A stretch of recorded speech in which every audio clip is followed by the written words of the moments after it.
nos vamos a centrar efectivamente en Santo Tomás de Aquino, que es un poco la especialidad de nuestro amigo Eddie.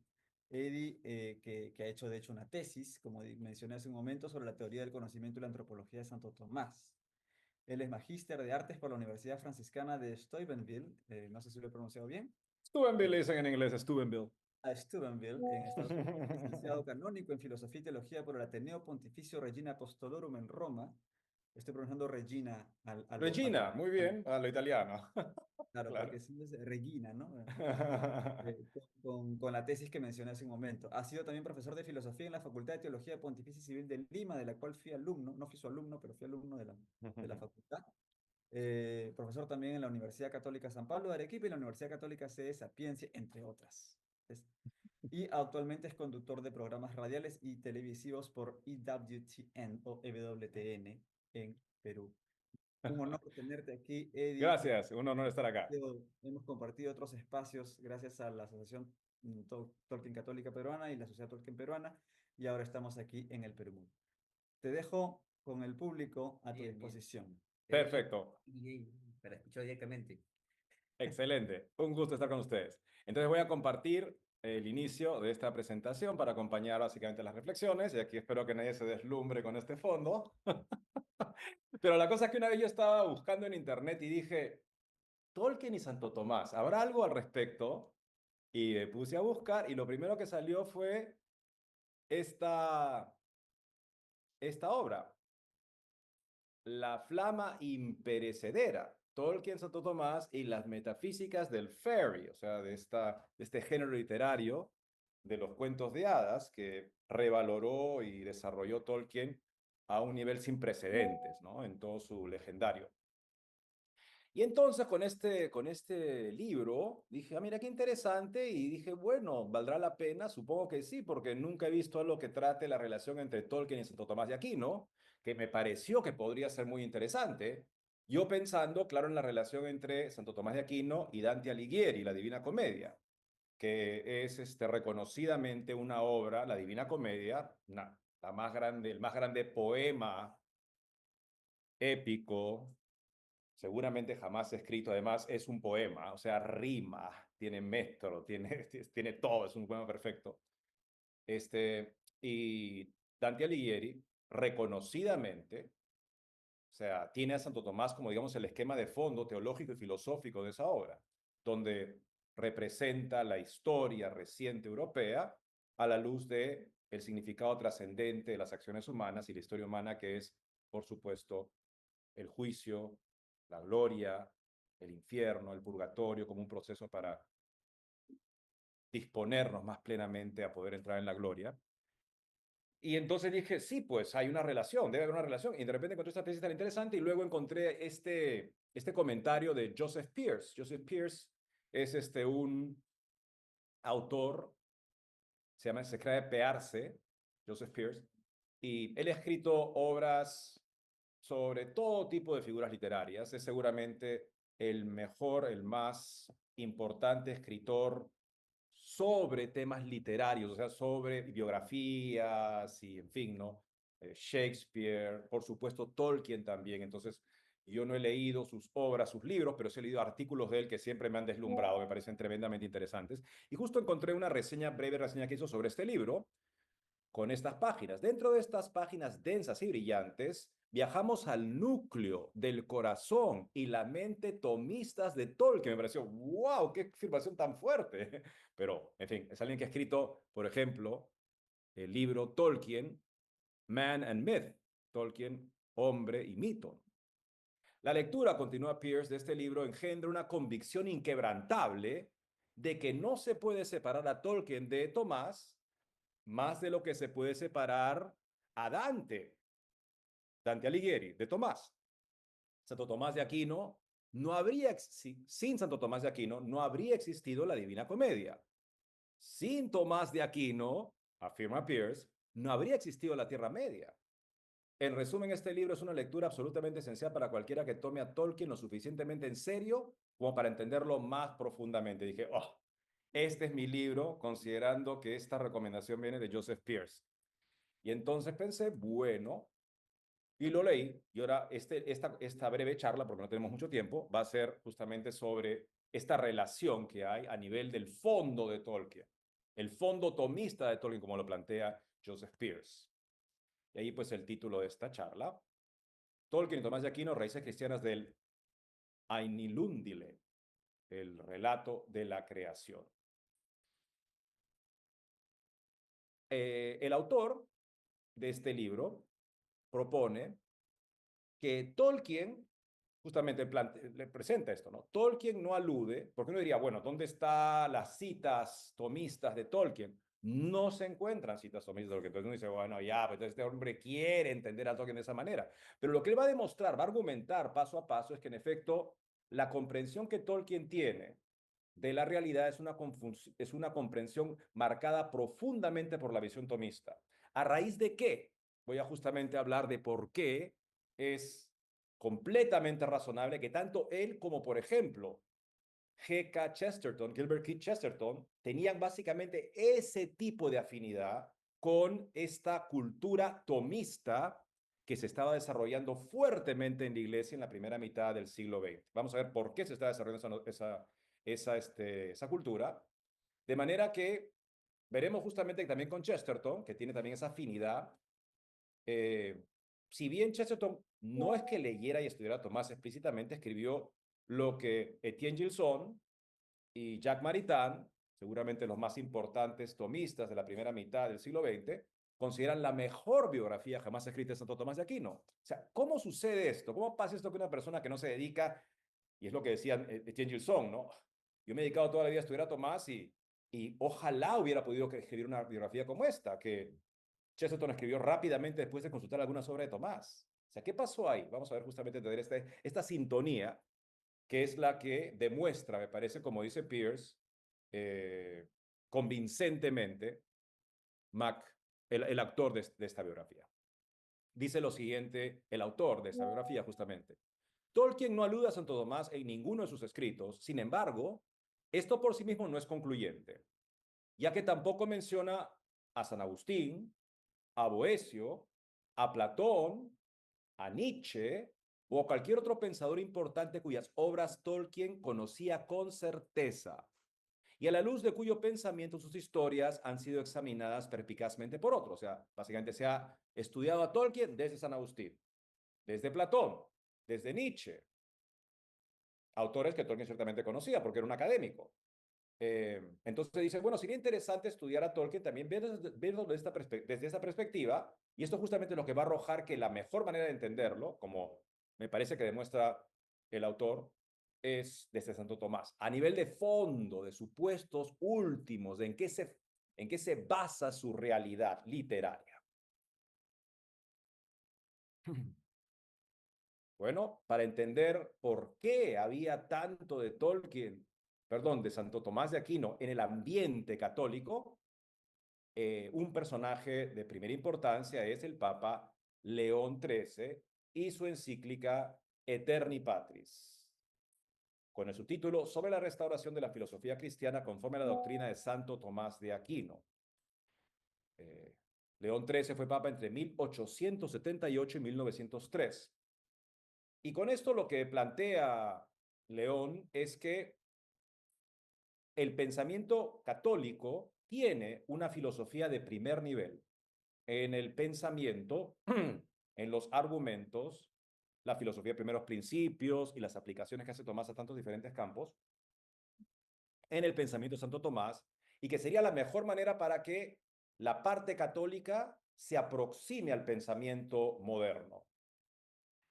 Por el contrario, lo que preocupa, la alternativa parece ser simplemente un tipo de complejo de inferioridad para acercarse a pensadores que han tenido mucha importancia, pero que se han sucedido unos a otros, dejando siempre el bosque más quemado, por así decirlo, en referencia de algún tipo de propuesta suficientemente desarrollada y fundamentada de la realidad y del sentido de la vida humana.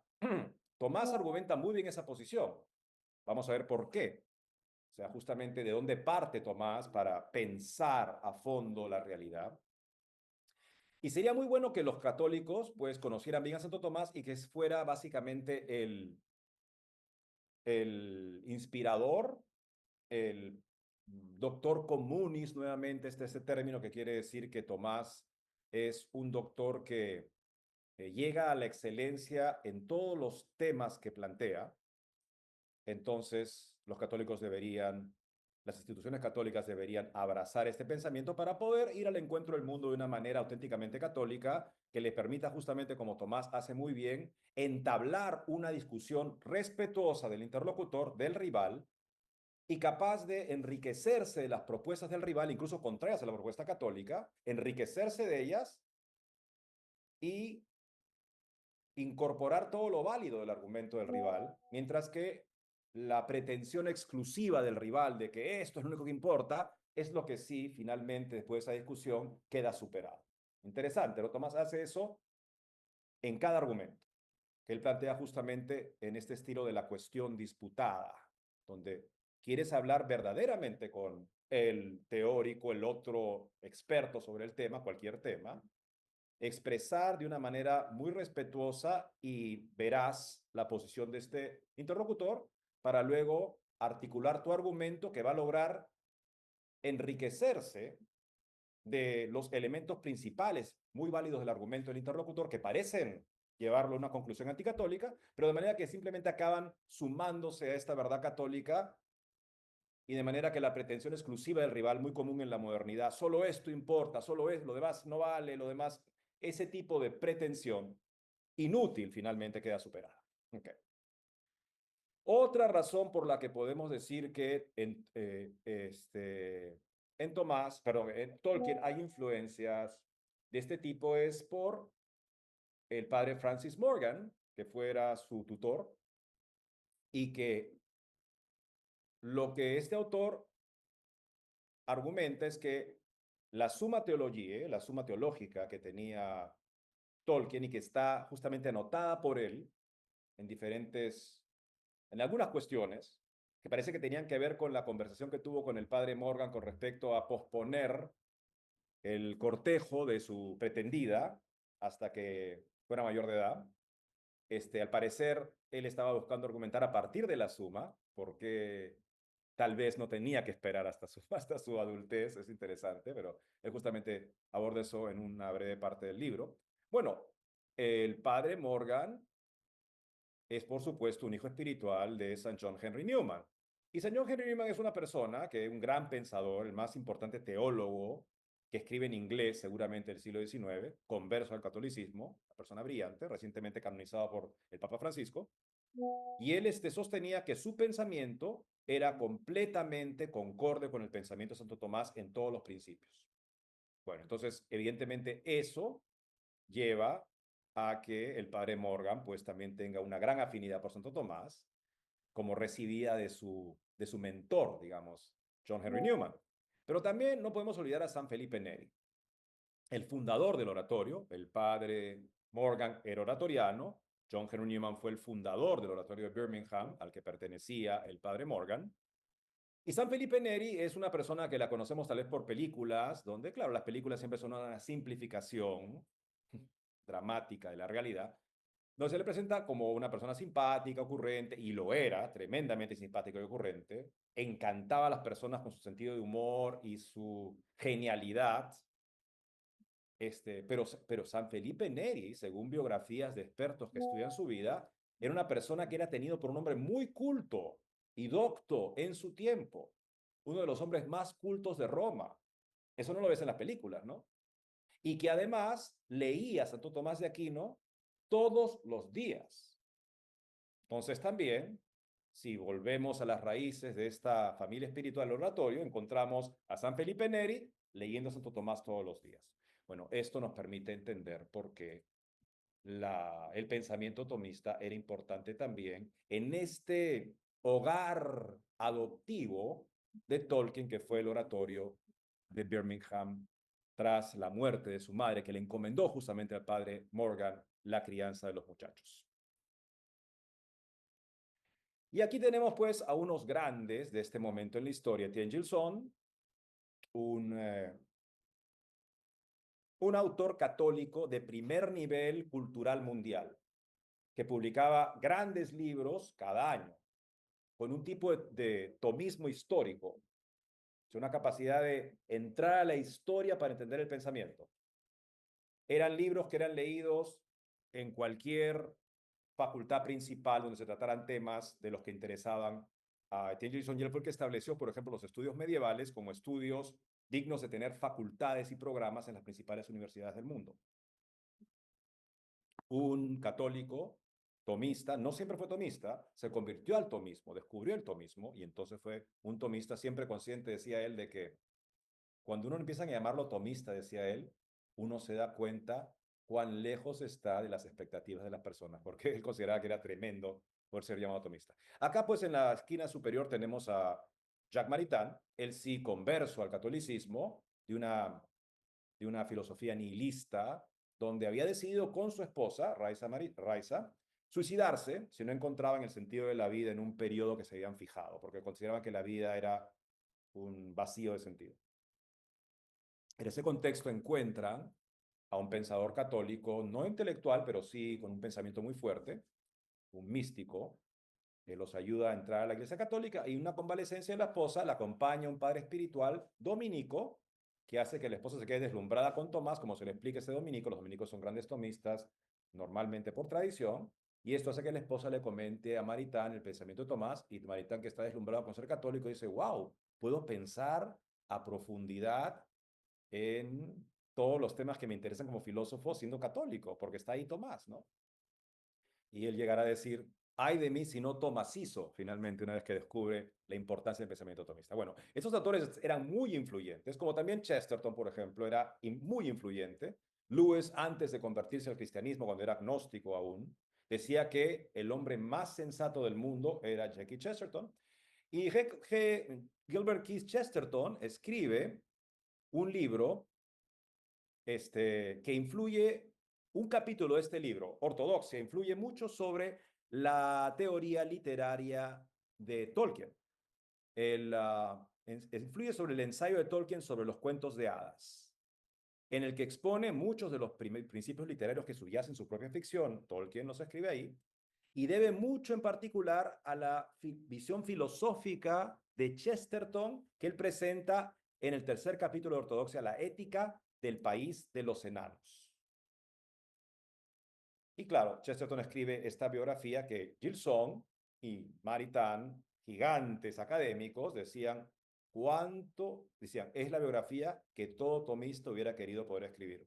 Lo que sabemos, también lo presenta el autor del libro Llama Imperecedera, es que Chesterton, por su secretaria sabemos, que él leyó algunas obras de Tomás rápidamente, algunos pasajes, hizo algunas notas y luego escribió este libro rápidamente. Entonces la pregunta, se pregunta el autor justamente, ya me pareciera, ¿cómo es que Chesterton, aparentemente sin ningún estudio, no aparentemente, sin ningún estudio sistemático de Tomás, pudo producir la mejor biografía de Tomás? Y lo que argumenta este autor es que el genio de Chesterton es un genio fascinado con el catolicismo.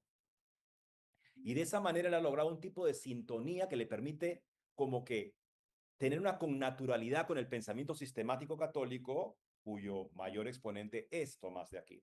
Algo así también pudo haber pasado con Tolkien, también considerando que las obras de Gilson y de Maritain eran tema de conversación en los ambientes académicos principales del mundo. Cada vez que se unían estas obras, era un tema de conversación. O sea, eran católicos que le habían dado un lugar muy alto a este tipo de pensamiento, y eran ambos tomistas. Entonces, en el mundo de Oxford, para un católico, es imposible pensar que estos autores y sus ideas no estaban en discusión. Y vamos a ver justamente que es importante esta obra para entender también el influjo específicamente de Jacques Maritain sobre Tolkien. Esta obra se llama Arte y Escolasticismo. Ciertamente era muy comentada en Oxford y en otros ambientes académicos en el tiempo en que Tolkien estaba creando su literatura. ¿Cuáles son algunas de las ideas principales de esta obra de Jacques Maritain, este gran tomista? Habla de la libertad del arte.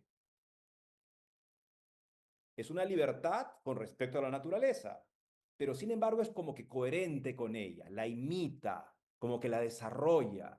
Esa idea va a ser muy importante, la idea que tiene Tolkien de subcreación, como un posible desarrollo literario consecuente con la primera creación, que es la realidad creada por Dios, ¿no? El hombre siendo creado de imagen y semejanza de Dios, es imagen y semejanza de Dios de una manera notable, también en su capacidad de producir arte, específicamente para Tolkien de producir relatos. Y en esos relatos el hombre, en la medida que los desarrolla, los va como que descubriendo mientras los desarrolla, y mismo se va descubriendo a sí mismo como alguien que está en una causa, en una gesta que requiere de él una grandeza moral para poder asumir la tarea de rescatar esta realidad dañada por el mal. Esta idea que es tan importante como fondo de lo que explica Tolkien de sus obras, que está también ya de alguna manera en esta obra Arte y Escolasticismo. Dice Maritain que la tarea del arte es tanto comunicar la verdad a la inteligencia como deleitar a la voluntad. Y de ahí surge la racionalidad o inteligibilidad del arte. ¿Cómo es que esto que es bello y que deleita es también algo que me permite como que descubrir o redescubrir la realidad? Es una de las tareas del relato literario para Tolkien, justamente es un relato en la medida que se desarrolla según su propia lógica y me va llevando a esta actividad de descubrimiento artístico, descubrimiento literario, es algo que me permite redescubrir la realidad, recuperar esta realidad y darme cuenta que está siendo dañada o hostigada por el mal, de modo que pueda yo comprometerme por el bien, ¿no? Una idea que también Tolkien tiene en su teoría literaria. Y dice también Maritain en esta obra que esta semejanza, que el arte está como subordinado, la creación artística está subordinada al acto creador de Dios. Y la función de este arte, finalmente, a la medida que uno verdaderamente entra en la obra artística, se convierte en un prisma a través del cual se manifiesta la belleza divina. Muy interesante esto porque pensamos justamente en el arte que sigue de alguna manera esta intención creadora de Dios a través de la imagen y semejanza subcreadora y la creación artística, que de alguna manera empieza a expresar a Dios. Y el expresar a Dios, o sea, lo expresa a través de esta creatividad propia de cada persona que nos da algo también del genio y la personalidad, la individualidad, lo irrepetible y único de esa persona que está elaborando esta obra artística. Entonces aquí esto tiene que ver mucho con el relato de la creación, justamente que es el tema de esta charla, ¿no? Como cuando Eru crea a los Ainur, a estos seres que son como arcángeles ya en la reelaboración tolkieniana, y les da la tarea de improvisar en base a un tema musical que él mismo también les da.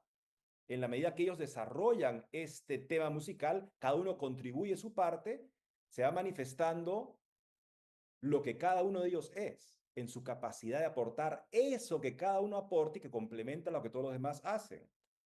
Y en ese concierto, en esa manifestación de la verdad de cada uno de estos seres, estos Ainur, estos arcángeles, en lo que ellos manifiestan, en ese concierto de la verdad propia de cada uno que es manifestado en esta figura literaria de esta sinfonía a la que están contribuyendo, en ese concierto de todos estos aportes, se manifiesta de la manera más plena Eru Ilúvatar en la creación, Dios en la creación. Bueno, eso también es una idea que está, como dije, en Maritain, por supuesto, en otros términos, pero que Tolkien seguramente también entendió en Maritain. Y también acá también está la idea en Maritain, que es muy importante para Tolkien, la antítesis entre el arte, que es justamente esta actividad donde la obra la voy descubriendo en la medida que la verdadera obra artística es algo que voy descubriendo en la medida que lo elaboro. Siempre voy a como que, me voy a dando cuenta y voy a ir como que descubriendo cosas que tal vez ni siquiera imaginé en la medida que la voy desarrollando, sobre todo en el género literario. Esto es un descubrimiento y un servicio, por así decirlo, a esta manifestación de algo de mí, en lo cual se manifiesta mi autor, mi creador, Dios también, ¿no? pensando en esos términos. Esto es todo lo contrario a la tendencia tecnológica que busca el dominio del medio artístico. Ahí está pues esta crítica de Tolkien a la alegoría, ¿no? Donde yo básicamente le impongo una forma, un tipo de interpretación, una forma a esta figura y no la dejo desarrollarse según su propia lógica, ¿no? Eso también está en esta obra de Tolkien. Bien, entonces ya hemos hablado de Dante Alighieri, la importancia, por el tiempo que tenemos, debemos seguir. Y claro, la importancia para Tolkien de Santo Tomás de Aquino. Una cosa que menciona aquí el autor es el realismo metafísico. Metafísica no es una palabra esotérica, New Age, en su origen, en su sentido original. Es una palabra técnica de la tradición aristotélica. Aristóteles escribe la física, y luego escribe la filosofía primera, es decir, los supuestos de la física. La física me explica el ser que veo en mi experiencia, ¿no? Las cosas que veo en mi experiencia. Entonces, esas cosas no se explican a sí mismas. Entonces, busco una explicación, un fundamento, un origen de ellas, y allí es que paso a esta filosofía primera, que posteriormente se llama metafísica. ¿Por qué? Porque estaba la física, las obras físicas sobre las cosas de este mundo de Aristóteles, y luego estaban unos tratados que hablaban sobre las causas primeras. Y el autor, Andrónico de Rodas, lo llama metafísica, o sea, lo que está después de la física, simplemente como un catálogo. Primero la física, lo que está después de la física es la filosofía primera. Pero como el término tenía también esa implicancia, no sabemos si Andrónico de Rodas le entendió plenamente, o de repente sí, y otros sí lo entendieron, que, ah, qué interesante, es lo que está más allá de la física. Y es justamente eso lo que trata la filosofía primera. Bueno, entonces eso es metafísico. ¿Qué quiere decir? El tratado de los primeros principios del pensamiento y de la realidad, que en la tradición aristotélica son paralelos, son complementarios, son uno para el otro, a diferencia de la mayoría de las corrientes filosóficas en las que se separa el pensamiento por un lado de la realidad por otro lado. Aquí están muy integrados. Bien, entonces el realismo metafísico, o sea, hablar de la realidad en sentido realista.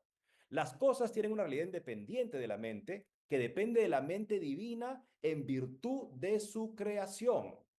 Esto es Tomás. Es el que mejor desarrolla esta idea en todos sus aspectos, en muchísimos aspectos. ¿Y cómo vemos esto, por ejemplo, en Tolkien? Por ejemplo, que los Ainur, estos arcángeles, seres cuasi divinos, y los elfos ponen gran énfasis en lo deseable de que las cosas sean como son. O sea, que no sean simplemente algo que ¿cómo decirlo? Algo que se diluye en mí, simplemente una experiencia. No, que tiene justamente su propia realidad, es algo que aprecian muchísimo los elfos, por ejemplo. Están fascinados con la alteridad, es la palabra, ¿no? O sea, el hecho que sea otro y no yo, que me encuentre con una realidad que es justamente que me llama a salir de mí para encontrarme con ella, la alteridad.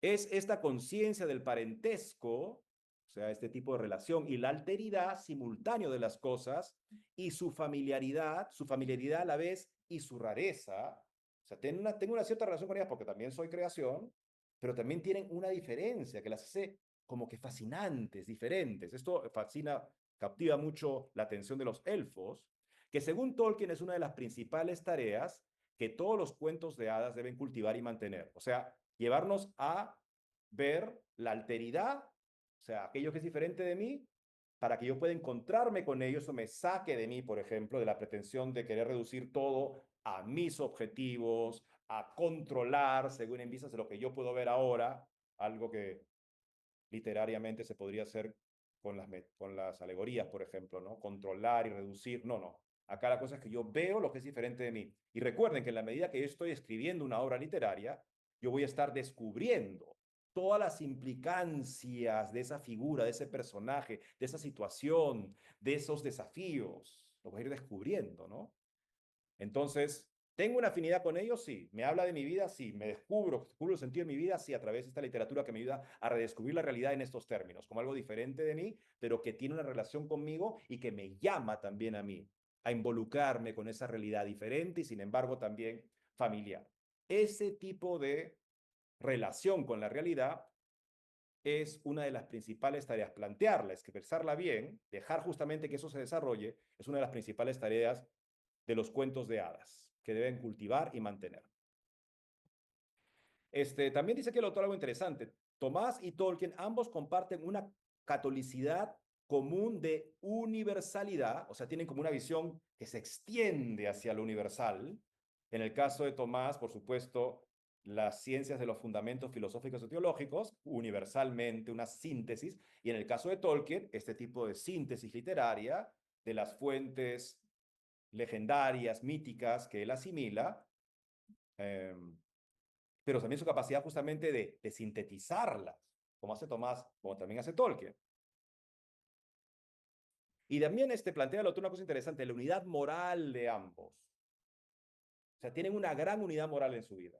O sea, son personas con una capacidad de plantearse una empresa artística o teórica de gran envergadura, pero a la vez tienen la unidad moral para poder emprender esa tarea y realizarla. ¿Mm? En una de sus cartas, Tolkien habla de su objetivo, tanto moral como metafísico. Describe acá en su carta 194, yo afirmaría, si no me parecía presuntuoso en alguien tan mal instruido como yo, tener como único objetivo la elucidación de la verdad y el fomento de las buenas costumbres en este mundo real, mediante el antiguo recurso de ejemplificarlas en encarnaciones desconocidas que pueden ayudarnos a redescubrirlas. El término es bring them home. O sea, como que que me hacen verlas de vez por vez primera. Ese es su objetivo. Dice, es un objetivo, dice él, elucidar la verdad y el fomento de las buenas costumbres. Interesantemente. Porque Tomás Aquino es el teólogo de la creación, brevemente. ¿Qué quiere decir eso? Aquí está una cita de Jean-Pierre Torrel, un biógrafo y estudioso de Santo Tomás, un dominico. Tomás de Aquino ciertamente no es el único pensador cristiano que ha desarrollado una visión creacionista del universo siguiendo el libro del Génesis, pero probablemente lo ha hecho con mayor rigor, no solo al tratar las cuestiones relativas al comienzo del mundo, a su eternidad, sino aún más quizás al desarrollar todas las implicancias que se derivan de la enseñanza bíblica. Decir que el mundo ha sido creado significa que está enteramente en todo y cada elemento en una relación de total dependencia de Dios. Todo lo que es de Dios, dando Dios a cada cosa existente no solo el ser, sino el ser específicamente lo que es y el poder de actuar según la naturaleza que le ha dado. O sea, esa es la visión de la creación pensada en profundidad como sistema filosófico, como fuente de reflexión filosófica en base a principios, es la obra de Tomás. Entonces Tomás tiene esa objetividad y lo que tenemos acá básicamente es hablar justamente, hablamos del teólogo de la creación y ahora vamos a hablar ¿cómo decirlo? No me gusta la palabra porque a veces tiene una connotación negativa, pero el mitólogo de la creación, o sea, el que escribe literatura, el literato de la creación, ese es J.R.R. Tolkien. Acá está una foto del escritorio que le regaló su esposa, en el que él escribió sus obras hasta el año de la muerte de su esposa, un par de años antes de la suya, en 1971.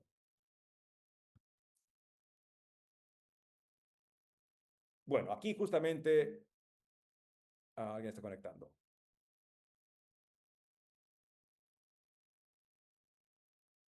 Una cosa interesante que quiero aquí decir es que cuando Tolkien escribe El Hobbit, que finalmente, muy animado por Lewis, le presenta a un editor y el editor lo publica, se convierte en un bestseller. Entonces el editor le pide que por favor le haga una continuación del Hobbit. Inicialmente Tolkien le presenta el Silmarillion. ¿Podría apagar por favor tu micrófono, Damián? Gracias. Tolkien le presenta el Silmarillion. El editor dice, no está interesado en el Silmarillion, le parece demasiado complicado. Le dice, por favor, otra cosa. Y Tolkien se pone a escribir otra cosa, o sea, El Señor de los Anillos. Y luego le escribe a su editor lo siguiente: he comenzado de nuevo con la secuela del Hobbit, o sea, ya no va a ser el Silmarillion, El Señor de los Anillos. Ahora fluye y se me está yendo de las manos. He llegado aproximadamente al capítulo 7. Ha llegado, dice, qué interesante. Ha llegado, no yo he llegado. Esa relato ha llegado al capítulo 7 y ha progresado hacia metas bastante imprevistas. Está como justamente esa idea de que uno va descubriendo la obra de arte en la medida que es una verdadera obra de arte. Aquí está justamente en el alma de esta afirmación. Es algo así lo que está explicando acá Tolkien, o sea, la capacidad del buen artista literario es la capacidad de captar las múltiples implicancias de un personaje, de una situación, de una imagen, que Maritain explica, Jacques Maritain, este filósofo en su obra Arte y Escolasticismo, como una simpatía o intuición escondida de las cosas que el artista debe tener en el desarrollo de la forma o concepto creativo. Nuevamente esa misma idea. Y ahí Tolkien también justamente plantea el objetivo de la subcreación, de esta creación artística. Dice, el objetivo del arte no es la dominación y la reforma tiránica de la creación. No es eso, no es querer imponerle un programa mío porque yo veo las cosas así y voy a imponer un tipo de esquema ideológico de reforma de la realidad. No es eso.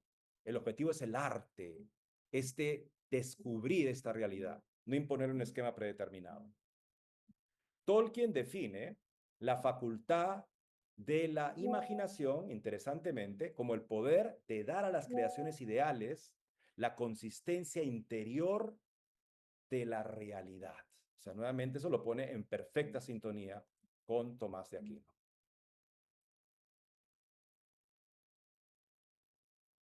Brevemente, el tema de la llama imperecedera, que es el nombre de este libro. ¿Cómo lo presenta aquí el autor? En este trabajo que busca entender a Tolkien desde Santo Tomás.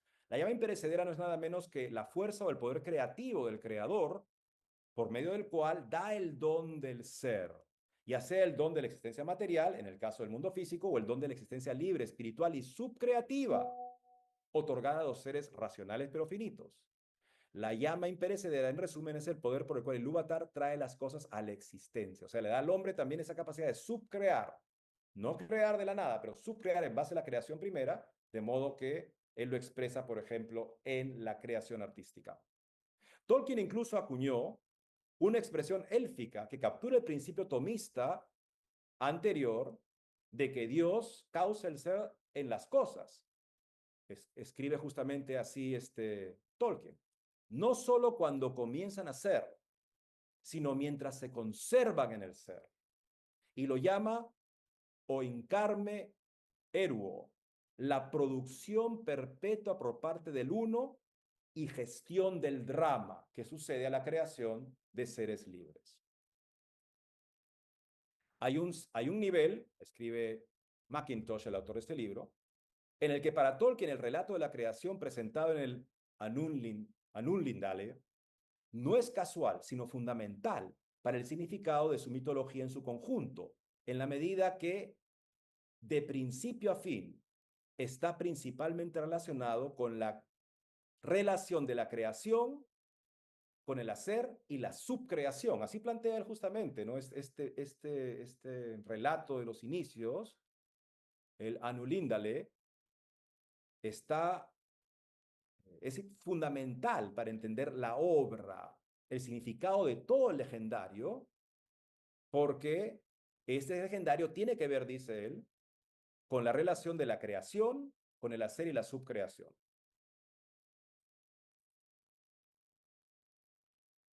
Por ejemplo, aquí hay algo que es interesante como Eru le responde justamente a Melkor en este intento que tiene este Ainur maravilloso, pero que no le interesa subcrear. Él quiere crear, tiene esa pretensión y por lo tanto sabotea la creación de Eru.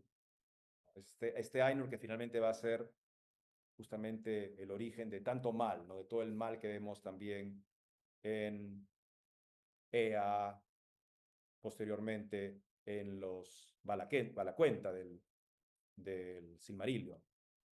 Entonces, una cita del Silmarillion, Ilúvatar habló y dijo, poderosos son los Ainur, y el más poderoso entre ellos es Melkor, el que está tratando de sabotear la obra, ¿no? Pero para que él y todos los Ainur sepan que yo soy Ilúvatar, las cosas que habéis cantado las mostraré, para que veáis lo que habéis hecho. Y tú, Melkor, verás que no ningún tema se puede tocar que no tenga su fuente más profunda en mí, ni hay quien pueda alterar la música a mi pesar, porque el que lo intente no será más que mi instrumento para causar cosas más maravillosas que él mismo no había imaginado. O sea, el mismo intento de sabotear esta creación en la que están cooperando subcreativamente todos los Ainur, que es lo que está haciendo Melkor, va a servir para que se manifieste una mayor grandeza de Ilúvatar en esa creación de la que podía haber sospechado Melkor cuando pretendía este sabotaje.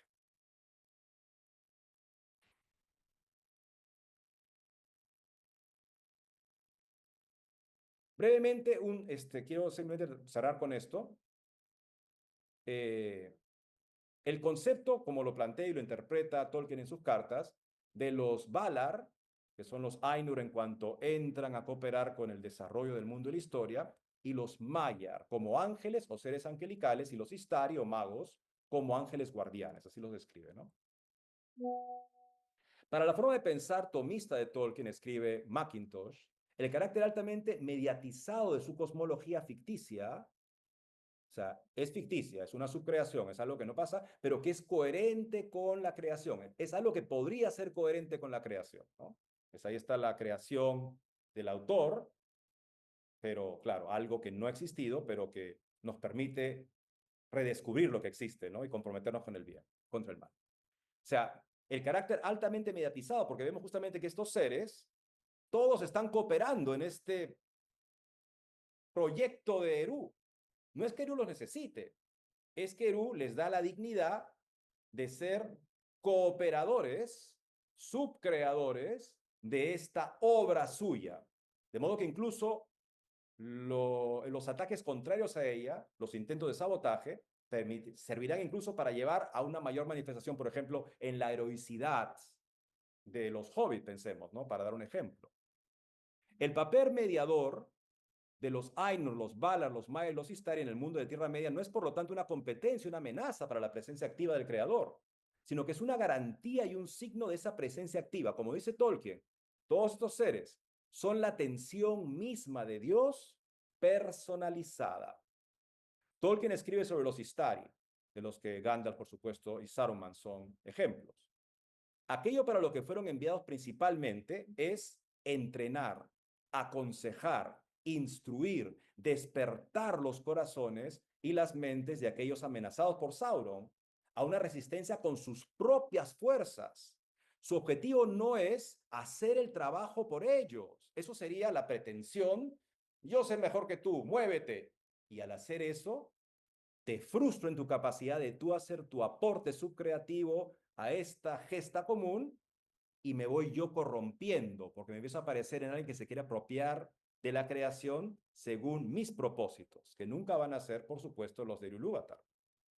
De Gandalf en particular, Tolkien dice que incluso después de su muerte y resurrección, como Gandalf el Blanco, todavía estaba bajo la obligación de ocultar su poder y de enseñar en lugar de forzar o dominar las voluntades. Pero cuando los poderes físicos del enemigo son demasiado grandes para que la buena voluntad de sus, en fin, los que acompaña a él sea efectiva, puede actuar en caso de emergencia como un ángel, no más violentamente que, por ejemplo, en el caso cuando Pedro fue liberado de la cárcel por un ángel, ¿no? Rara vez lo hace, operando más bien a través de otros, pero en uno o dos casos de la guerra revela un poder repentino. Al igual que los Valar, en su capacidad subcreativa y de gobierno, como consejero Gandalf está encargado de limitar el uso del poder que es suyo por naturaleza.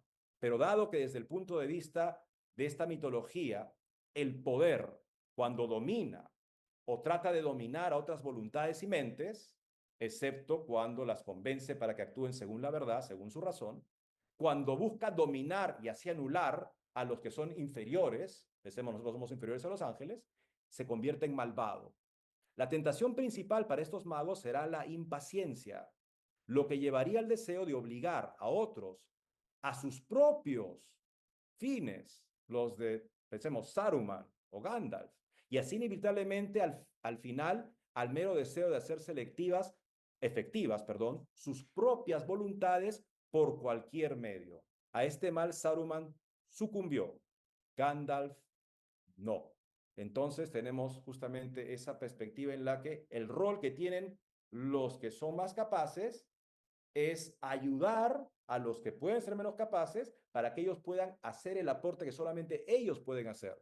Como Gandalf, por ejemplo, apoyó y acompañó a los hobbits a hacer lo que él no podía hacer, pero que ellos sí podían hacer, sin jamás anularlos. Lo que, Entonces, no cayó en esa tentación en la que sí cayó Saruman, y de esa manera cumplió con su misión, que era justamente la del ángel, ¿no? Acompañarnos, ayudarnos, animarnos, sostenernos para poder hacer la tarea que a cada uno de nosotros nos corresponde. Gracias. lo que me recuerda al principio de subsidiariedad de la doctrina social de la Sí, Iglesia, ¿no? Qué interesante. está muy relacionado. Así es. Sí, claro que sí. Mira qué coincidencia, no diré casualidad, pero sí que coincidencia, que aquí Jaime Figueroa, que nos acompaña, También eh, mi repaso ahí. estaba trayendo la Divina Comedia de Dante. Qué bien. Curioso. En Inspirándonos el en chat, en Tomás. el chat estaban emocionados con Jacques Maritain, dice un gran teórico de la política, pero principalmente sobre la democracia. Bueno, él tiene una propuesta que es controversial en el tema de la política, ¿no? La propuesta es la propuesta del humanismo integral Ujú. como un tipo de una manera de plantear la cultura y la sociedad en términos de democracia, de modo que la iglesia tenga el espacio suficiente para cumplir con su misión, pero renunciando ya a la práctica histórica del Estado confesional. Eso lo Ya, hace controversial, por si acaso no quiero simplificar a Maritán en ese aspecto, por eso no me he claro. referido a su pensamiento político, pero en este pensamiento artístico y en sus temas metafísicos me parece que es un brillante alguien que desarrolla muy interesantemente, y no lo digo solo yo, o Mira, sea, tuvo mucha importancia durante su producción académica, representó de una manera muy interesante y actual el pensamiento de principios de Tomás de Aquino. y mira que tú lo estás diciendo sin leer los comentarios de YouTube, pero justo lo que contesté ahí fue sobre el humanismo integral, Ujú. porque Pablo VI lo toma incluso de ejemplo para el Así eje es. del contenido de la Sí, popular universidad. influye muchísimo en Pablo VI. Pablo VI es muy maritanista y ese es el punto pues, más controversial porque ya, o sea, humanismo integral entiendo perfectamente la idea, es una idea, me parece muy válida, pero, o sea, el Estado confesional, el Estado que públicamente confiesa la religión y por lo tanto la protege y la promueve, ¿cómo va a quedar eso? ¿No? O sea, de repente como que era un vacío. De repente podría haberse hecho un tipo de forma en la que ya en términos de democracia, me parece lo que pasa en la jurisprudencia constitucional peruana que es muy interesante, ¿no? O sea, que Ujú. justamente reconoce, por ejemplo, la Iglesia Católica como la Iglesia histórica y reconoce que Pero, tiene una representatividad y arraigo que hace que el Estado sea laico, no en sentido de antirreligioso, sino en exacto, sentido de considerarse incompetente en religión, pero ajá, porque valora justamente, sobre todo esta forma histórica y arraigada de la religión que es el catolicismo, cooperando con ella para ayudarla a mejor realizar su misión. y Ese aclarando que planteamiento es lo que no tenemos claramente desarrollado. Hay de repente un vacío del Estado confesional. El humanismo integral de Maritán es interesante, pero ese tipo de aplicaciones hubieran sido muy convenientes para no de repente perder una forma o sea, que garantizaba mucho y que de es el repente al perderse término, pues dejó mucho, por decirlo, expuesto y vulnerable. declarando que sea el término incompetente, no se vaya a entender como peyorativo. Incompetente quiere decir que reconoce no tener la competencia para, ¿no? O sea, Exacto, exacto, justamente. claro. Saludos de Frank Moreno desde el Esmial Dorlomin. Muy buena ponencia, dice Guillermo. Excelente. Hemos estado embelesados aquí, disfrutando además un pequeño Malbec Viñavieja. Ha estado realmente muy interesante, de verdad. Gracias. Muchísimas Un gusto gracias. estar con ustedes, ¿Algunas por palabras favor. finales antes de pasar con Damián, con Malbec, en realidad nos conoció como Malbec? No sé, unas palabras finales, Eddie. Bueno, una última cita acá, simplemente que parece clave para plantear, redondear este tema, ¿no? Es precisamente a través de la pretensión errónea de Melkor de que una criatura como él puede ejercer el poder creativo de Ilúvatar Ujú. que el mal se introdujo por primera vez en el mundo. O sea, reconocer nuestro rol subordinado de subcreadores, no sé, cooperadores con una maravilla que vamos a descubrir eternamente. La intención que Dios quiere para nuestra creación y nuestro rol en este llegar a plenitud de la creación, que sobre todo, por supuesto, nuestra capacidad de libertad, lo que San Pablo llama la libertad gloriosa de los hijos de Dios, Ujú. por lo que dice San Pablo, que el mundo gime con dolores de parto hasta que sea manifestado. O sea, qué grande debe ser esto que es el propósito de la humanidad. Y para eso, justamente, eso es algo que nunca vamos a terminar de descubrir. El problema de Melkor es que él pretende ser un tipo de centro alternativo de la realidad y de esa manera se convierte en un enemigo de la verdadera realidad y Computador. produce una realidad degradada, deformada, monstruosa, que es lo que queda justamente cuando se busca imponer el Como subcreador con la un pretensión de intento ser de creador. usurpación, Ujú. ¿no? Un intento Eso de es. usurpación. Pero al final tiene Exacto. una Diabólico finalmente, ¿no? Claro, es perversa una... creación. Una perversa subcreación. Así es. Me interesó mucho el término élfico que dijiste. ¿Me podrías repetir, porfa? Así lo Eh, tengo en la mano. escuché algo como o incarne Eru, pero O en carnero, pero ya. Sí, o incarme eruo, Héroe. eruo. O La I pro- N sí, O-I-N, perdón, O-I-E-N-K-A-R-M-E con diéresis. o yen. Ah, ya, ok, O ok. encarme euro, Eruo. eruo, perdón, no eruo, euro. Ya. Vaya, pero eso es otra cosa. Ya, Eruo. ya, la producción perpetua del único. Esto, Exacto, o yencarne y la gestión del drama. Esto Tolkien lo explica en el Anillo de Morgoth. Eruo. Qué interesante. No lo tenía mapeado esto. Me ¿Sí? pareció muy interesante. Oyencarme Eruo. Lo voy a revisar. Y esto dice, claro, el autor aquí propone que captura el principio tomista de que Dios es la causa del ser en todas las cosas. No solo cuando comienzan a ser, sino en todo su desarrollo. Están acá con felicitaciones en la... A mí también me ha gustado mucho De verdad que ha he estado muy consumido interesante. mucho, Guillermo Martínez. he Muchas, consumido mucha información Sí, muy interesante. Ha estado la ponencia muy de rica, la muy completa. subcreación. muchas gracias, amigos. Muy amable. Un placer estar con ustedes. Hay muchas felicitaciones por parte del chat. También hay Guillermo Martínez, Naomi Rendon dice increíble ponencia. Nuestro amigo Jano de Entre Orcos y Hobbies dice: Hola amigos, recién llegué a casa. Un abrazo a todos, un abrazo, Jano. Blanca, vicepresidente de la Sociedad Tolkien Peruana, muchas gracias, muy buena la ponencia. El legendario, buenas noches para todos desde Argentina. Están conectados también. Iván Vega, felicitaciones. Ya, Buena un noche, amigo, buen amigo. buenas noches, Yair Alvarado. En fin, bueno, muchísimas gracias, Eddie. Y A ahora ti. vamos con Malvez. Malvez, puedes prender tu cámara ya.